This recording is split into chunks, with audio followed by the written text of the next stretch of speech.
Welcome back to the 242nd episode of the Daily Flip podcast. I'm your host, Alex, and today we're going to be flipping through some of the top stories, including the battle over the name of Kennedy and the popular family versus the candidate for the 2024 election, how China's facade economically may be cracking, even though we've heard this a million times before, maybe this time it will come true, and a battle going on within the House, and Marjorie Taylor's dream to vacate Mike Johnson may not happen. And of course, we will end today with our Daily Delight, a story meant to leave you feeling positive, ready to take on the day. Now, that's enough rambling from me. Let's jump in to our daily debate. So, the Kennedy family seems to be very split. And when I say very split, most of the vocal people are on one side of the Kennedy family out there supporting the Democrats. And then there's Bobby on one side, and maybe a few quiet players on the other. But is this shift really, how should I put it? Is this split in the family, does it symbolize a broader split within the Democratic Party? Because I think it very well could. I honestly think it could show and highlight the willingness of one part of the Democratic Party to go along with certain progressive agenda items, more government involvement in people's lives, and another aspect that truly tries to live by that liberal ideology that is, hey, the government should be here to protect some of those key values that we hold, safety, security, the ability to live on equal terms. And what I mean by that is the equal opportunity that everybody should be provided. But at the end of the day, the government should be out of most of the issues and leaving it to the individual to live up to those values that will help propel them into a more prosperous, more happy, more successful life.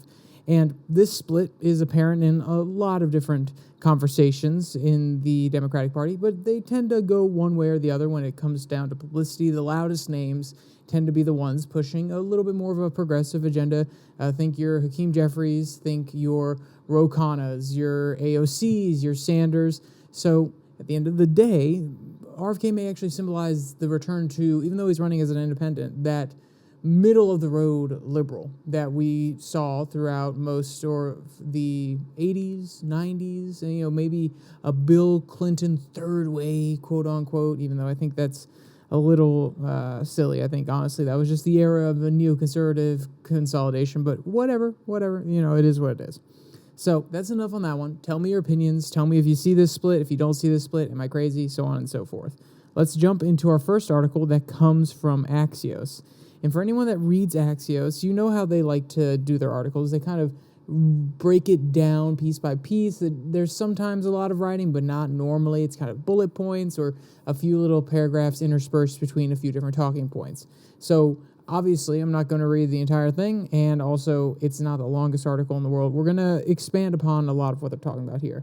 Quote, an extraordinary public feud between Robert F. Kennedy Jr. and his family has taken on new urgency in recent weeks, as Democrats fear the power of Kennedy's nostalgia could spoil the President Biden's re-election.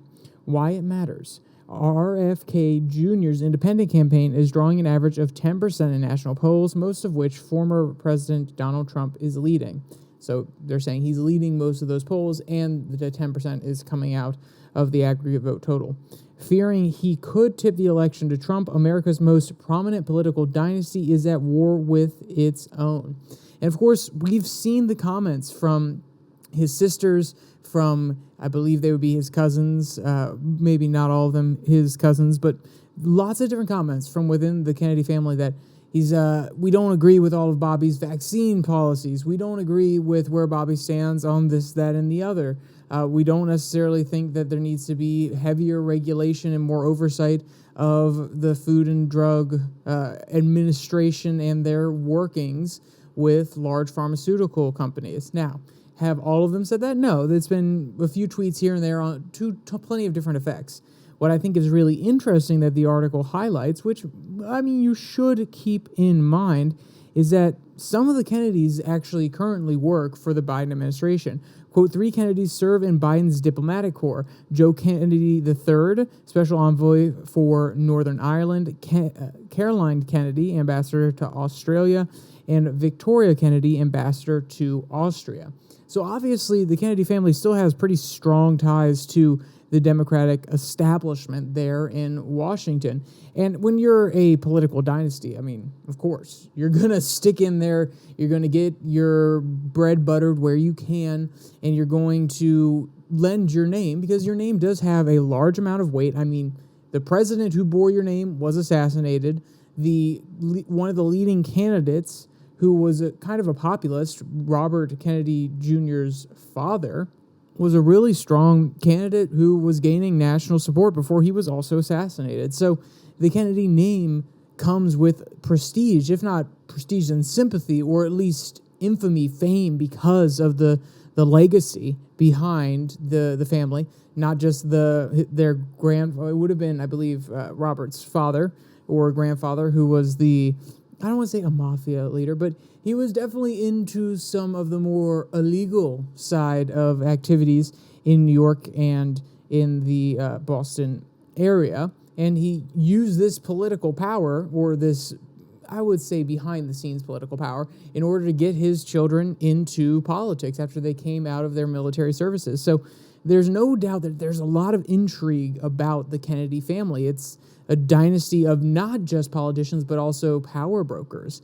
And when you can lend your name, and when you can get money for lending your name simply to a Democratic administration, of course you're going to fall in line. And I'm not saying that they don't actually hold true Democratic values. I'm not saying they don't actually believe in Joe Biden's agenda. I mean, some people are still principled enough, no matter how much they can get for using their name, to not sign on to something that they don't believe in. And obviously, the Kennedys still have some independent streaks within their family altogether. I mean, Robert Kennedy Jr. is a strong case. Otherwise, he wouldn't be coming out against the Biden agenda. Other quiet Kennedys, I believe is how the author put it.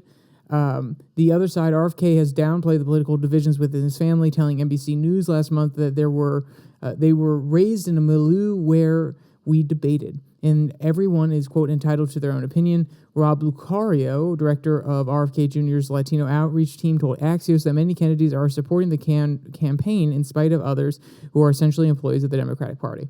Which then again, it is a election. How should I say, a person who is on Robert Kennedy Jr.'s team. So guess what? Of course, he's going to be politically biased as well, and he's going to go out there and say, no, other Kennedys are, of course, are on our side. So yes, what I'm getting at is, at the end of the day, the Kennedy family holds a lot of weight. And to pretend as though that the entire family is lining up against Robert F. Kennedy Jr., to say that, to portray that in the media, I don't want to say it's false, but I want to say it's meant to send a very particular message to every single person that's considering voting for him and every single person who holds the Kennedy name sacred. That's why Joe Biden, for a celebration of St. Patrick's Day, invited the Kennedys, all of the family except Robert F. Kennedy Jr. It's kind of a slight. They're a very proud Irish family. Irish Catholic, I do believe, is their legacy, or at least one of the things that was defining of JFK when he was running for office. I mean, it was a huge question whether or not he, as a Catholic, could have sole loyalty to the United States, or he would have to have a dual loyalty to the Pope. But that's a conversation for another day. But my point being that the Biden administration, everybody who doesn't want RFK Jr. to be anywhere close to contesting this election, by no means do I think he's going to win, but he can most definitely have a huge impact going forward, and he could siphon votes away from both candidates. And Joe Biden right now is afraid that's him. That's why he's lining up the Kennedy family behind closed doors. And you have pieces like this coming out and highlighting those divisions. And then they bury the fact that, oh, well, no, actually, one of the advisors says that not all the Kennedys are against Robert's bid for president. They bury it literally in the last paragraph. And there's also this beautiful, beautiful line within the first, four paragraphs, which is just, how should I say it? Just hilarious that they can't go a single article without saying RFK Jr., a former Democrat and prominent vaccine skeptic, is betting on a boost in his anti-establishment campaign. They can never just not include that. It always has to be there. And let's be clear. Hey, he said things in the past. It was one thing that he was very well known for. So sure, I get it. But he has other policy proposals. That's not the only thing that he's proposing. Maybe cover some of those. And let's be clear. I'm not on board with all of them. I think that he wants to be very heavy-handed with environmental policy when I think there are other ways to sort out environmental issues, especially allowing the free market to come and capture some of the populace that is really willing to pay good money for environmentally focused products. I mean, look at most of Apple's base. Now, let's be clear. I understand Apple has their ethical issues just like anybody else, but they are actively trying to improve their environmental footprint, and they consider it a huge selling point, which means obviously there is a crowd out there that cares about it. Lots of different young people care about brands that have eco-conscious different products and things like that. So obviously in the free market, there is a segment of people that are willing to pay for that. So why not try to encourage, if you want to do any government intervention, and let's be clear, I'm always going to be skeptical, always going to take some convincing, always going to have a really in-depth conversation about it. But if you're going to do it in any way, why not have it actually open up instead of limit things with regulations, open up, possibly give subsidies or tax breaks, which are still technically subsidies, not heavy subsidies, not trying to completely tilt the scale so that when those subsidies aren't there, the company couldn't survive, but at least for the founding of the company to get off its feet and put some money into research and development, just like the U.S. government did with lots of different military programs back in the day. Why not have something like that to encourage companies to go down that route? Then again, I do understand the free market argument that these sort of subsidies could completely distort the company. It'd be much like a venture capital firm just throwing money at these startup companies that don't necessarily get anywhere, don't have the ability to survive on their own without fresh infusions of cash every few years, so they might become reliant on the government. I'm not unaware of that argument, but I do think there could be a place there if instead of having to crack down and overly regulate the economy for the environment's sake, why not try to at least open up that market, or at least let companies truly understand the breadth and power of that segment of the market and then leave it to them to fully capture it and utilize their own creative abilities in order to do that. But hey, I am not a policymaker. Like I said, I could be swayed one way or another, as long as it's not too much government intervention, and I'm not an unpractical person, depending on the day. Sometimes I'm an idealist, sometimes I'm a cynical person, but that doesn't mean I couldn't at least hear out the arguments and hear their merits. So if you have any ideas, throw them down in the comment section. Love to hear your approach to environmental policy. And my point with all of that was being that the media only covers one or two things that he ever talks about. And when they do cover something that he said on a podcast, it's very often salacious, which of course is going to run. They're trying to make headlines. I get it. But why not at least cover some of his other policy proposals? Because guess what? Some of them, I guarantee that some of his policy proposals, liberals, classical liberals, or even some progressive liberals would totally be on board with. And guess what? If you bring them up to Joe Biden and say, hey, this is what Robert F. Kennedy Jr. says you're not doing right on these particular issues, especially some of the environmental stuff, or even back in the day, the liberal/democratic establishment used to be very anti-big pharma. Maybe some people who still have those beliefs could throw it up there to Ms. Ryan and say, hey, have you heard the stance of RFK Jr. About these issues? How do you feel? And actually push their policy agenda by using RFK Jr. as a lever, and instead of ignoring all of the points that he's trying to bring up on the national stage. I do agree with the synopsis of the article, though, that he is playing on nostalgia. And some of the Kennedys who are in the family like, hey, stop using our Kennedy name in this way. I think some of their complaints are well-founded. Then again, it is his name. He is following in the legacy of his uncle and his father. So I'm sorry that they don't have political aspirations and they can't take advantage of some of the nostalgia, or at least they don't have political I say some of them do have political aspirations to get into office, but not all of them have it for president. So I'm sorry, they can't take the nostalgia and use it to their benefit. But that doesn't mean that you can't use the nostalgia for your uncle and father's campaigns and their time in the public sphere as a cudgel that may not be 100% beneficial because you're defining yourself only in their legacy rather than as your own person. But then again, if the media covered him more, maybe they would see he's his own person and he's just using the nostalgia in order to resonate since nothing else will ever get through.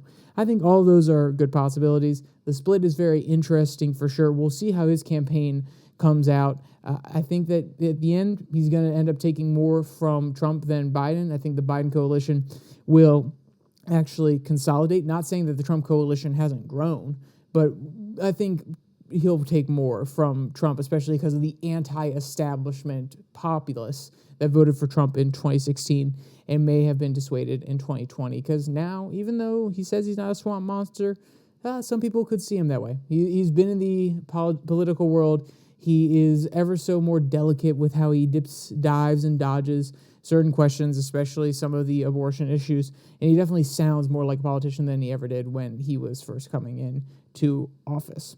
All right, so let's jump to our second article that comes from the American Institute of Economic Research. China's economic facade is cracking.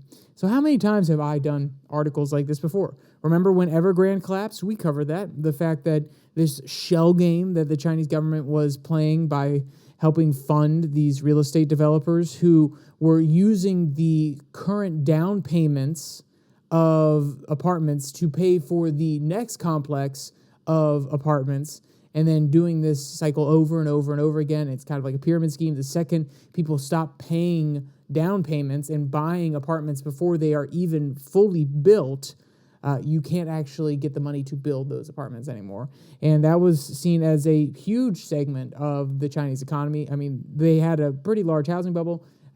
Let's be clear, some of the damages we can't see from the outside because China suppresses economic data. But guess what? Now the AIER, or the American Institute of Economic Research, I don't know which one's actually faster to say, but my point being, they are now calling out that people are trying to pull their money out of China because they are not 100% sure. They're not looking at China and saying, yes, that is a great bet. There's a little bit of extra hesitancy there when it comes to China. And the American Institute of Economic Research is trying to point out that, hey, this is a huge crack in their facade because that's a lot of what they've relied on. Foreign investment, they've been trying to pull for this for a while. And ever since some of the lockdown procedures happening in Beijing and the limiting, the absolute control that the government had over everything that was going on and the ability to completely shut down the economy at their own whim, it scared a lot of people who were trying or even thinking about investing in China. Quote, "It was not so long ago commentators across the political spectrum were warning us that China's economic rise was about to surpass the U.S.'s. The United States needed," one senator claimed, "a 21st pro-American industrial policy to ward off its existential threat." Such rhetoric was reminiscent of the late 1980s when a slew of books appeared to warn Americans that unless the United States adopted a Japanese-like industrial policy, government intervention that shifts resources towards a particular sector of industry, they say or industry, but it's actually supposed to be of industry, it was doomed to be economically dwarfed by a country which America had militarily crushed 4 decades earlier. Yet in 1990, Japan's economy began entering the lost decade of stagnation. So they're bringing this up as a case example of an Asiatic power that was, I don't want to say manipulating, but directly controlling the resources within their economy from a government perspective and funneling it into a specific industry, much as China has done into tech industries, semiconductor production, different manufacturing areas, and even the real estate market. And then guess what? Came back to bite them in the butt, and the argument that America needed to do the same thing as Japan. Japan's economy, I mean, they just, it would have been, I think it would have been 4 years ago, they would have just recovered from one of the largest stock crashes in their stock market ever. So the point being, there was kind of a house of cards building up there, and the authors are kind of highlighting that this could be the case in China as well. Now, if you're going to say that about China, I think you could very well say that about the American stock market and the American economy as well. But hey, it's okay. It's okay. We're just going to live through it. We're just going to lose all the savings. Honestly, I might, move some of my stuff out of the stock market. Who knows? Maybe not. I do question that, and thankfully I have a long time to build up a little bit of extra money if something does happen while I'm young, but I can't imagine if this house of cards comes tumbling down when I'm 40. Now imagine all the people who live in China who are putting their money into these different stock market options, these different mutual funds in order to have a retirement, the government-sponsored pension funds that they have with the CCP officials. Imagine if this house of cards actually comes crumbling down in China. It would be absolutely devastating for the people in China, and it would also be devastating for all of the foreign investors who have constantly been funneling money into China. I mean, think about BlackRock, State Street. I don't know what their holdings look like as much, and Vanguard I don't know as much, but I know that Larry Fink specifically has put a lot of money into China. And he has specifically advised people and said, hey, China is the future, invest in China. And now, looking at the macroeconomic trends, the American Institute of Economic Research, wow, it's so long, but it's so much faster than saying AIER, in my opinion, also. That just sounds weird. I just don't like it the way that, or AIER, AIER. No, I don't like the way that any of those sound. But the next paragraph quite nicely puts together what the authors are trying to get here. The quote, the biggest time bomb confronting Beijing is a self-inflicted demographic disaster, thanks to the one-child policy pursued between 1980 and 2016.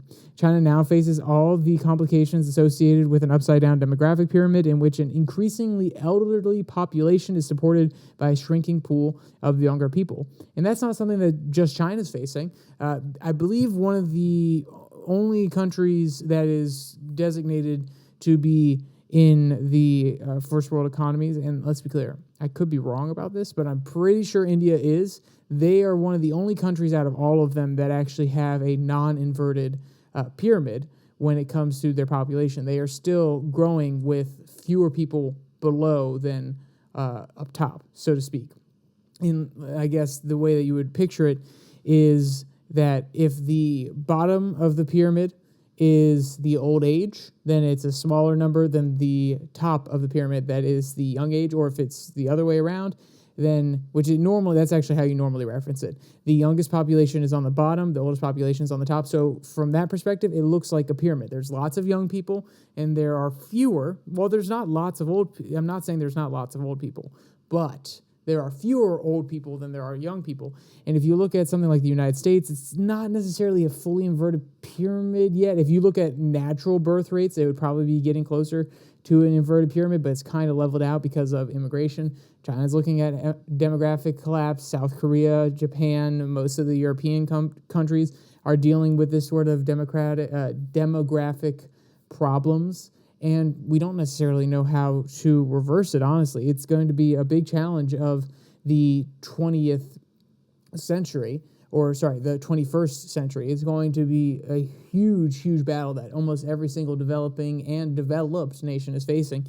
And when I say developing nation, they may not be there yet, but as they come into the developed world and we have more robust, equal economies, it seems to be that people start to focus more on their jobs and instead of getting as much opportunity as possible and growing the pie, it feels as though when economies are fully developed, it's much more cutting in to other people's slices of the pie. So instead of the pie growing, you're actually divvying up the pie that's about the same size between more people. So you have to work harder, you have to spend more time and energy, fighting for your slice of the pie, which makes it harder to have kids. Maybe that's part of the reason. That's just an analogy. I've been listening to a few different things about it. I'm probably going to I want to read a book about the demographic decline here soon and some of the reasons that it's happening. There are lots of different ones, but I've argued for a long time that we actually need to continue or promote more births, because even as the population continues to grow now, spurred on by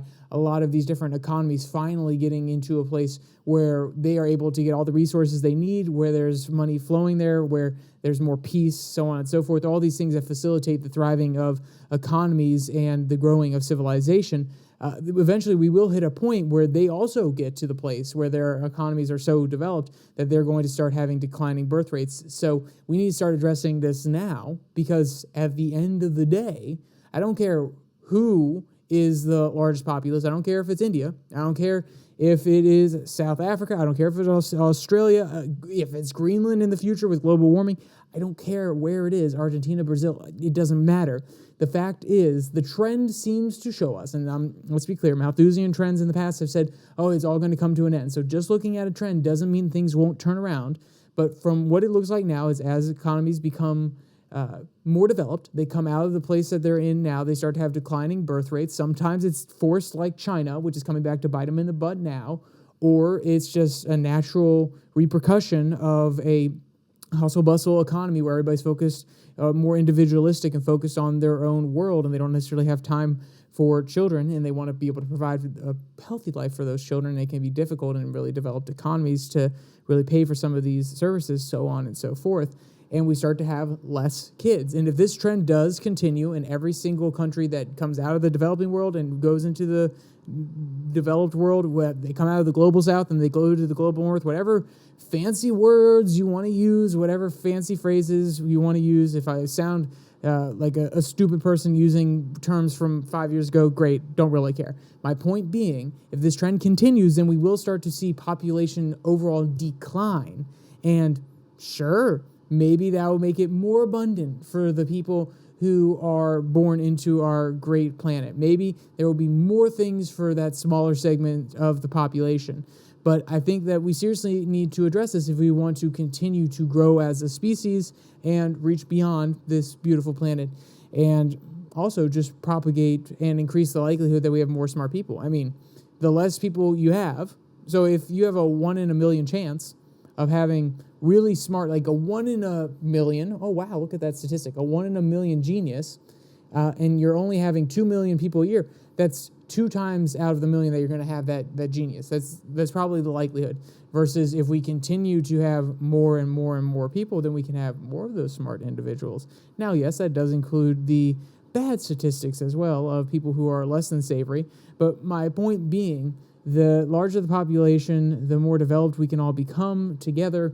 I think there's a higher likelihood that we will develop a more, how should I say, a more intelligent species that will be able to fully utilize the technologies and resources we have on this planet and the next planet, because I do believe that we are going to have to move beyond this beautiful ball of dirt that we have here on Earth, and we're not going to be able to do it with declining birth rates. That's just my opinion. All right, so let's jump to our final article. And how did I go? I went from the fail of China to that, which is, so interesting. That's why we absolutely love podcasts. But yes, the China facade, it may be cracking, and foreign investment may be leaving China, and part of it's because of their demographic decline. Part of it was because of their overreach during COVID. Part of it was their complete and utter uneffedness. They're unwilling to give an F when it comes to intervening in the economy for the sake of the Chinese Communist Party.